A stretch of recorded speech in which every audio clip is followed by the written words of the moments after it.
Hey guys, in this video I'm going to be walking you through how you can increase or decrease the bass level of your Vizio soundbar, and then also doing more of a comprehensive guide into all the different functions that you have with this particular product. So with your remote, for the bass, just go ahead and click the bass button, and then if you want to increase the bass, just click the fast forward going over to the right hand side, and you can see the little light indicator over there. It will start climbing up. That means bass is increasing.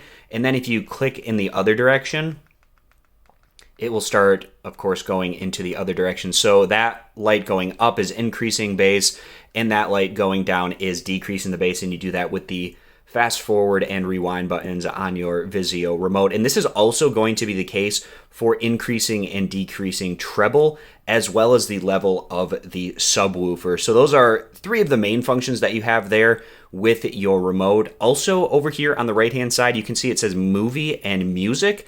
If you want to turn on movie mode, just go ahead and click it. You'll see the two little lights on there in the middle. That means it's in movie mode, which are going to be presets to optimize listening, whether you're watching a movie or you're listening to music. And when you click on music, then those two little lights in the middle turn off. That's how you can tell whether you're in movie or music mode. Then we have a couple of other buttons here. If I can get it to focus, you can see it says T-Vol and TSHD. So I'll walk you through what those mean next. So true volume is going to be the T-Vol. And when it's enabled on, like you can see it is right there, what that means is the true volume, it provides a consistent and comfortable volume level for a more enjoyable listening experience. And then with the TSHD, that's going to be true surround.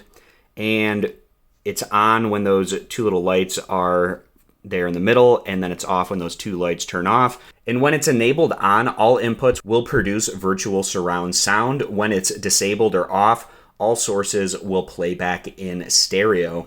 And those are going to be the main functions that you have with your Vizio remote. I hope this was helpful. I appreciate you guys stopping by. Consider subscribing, and I'll catch you back here next time.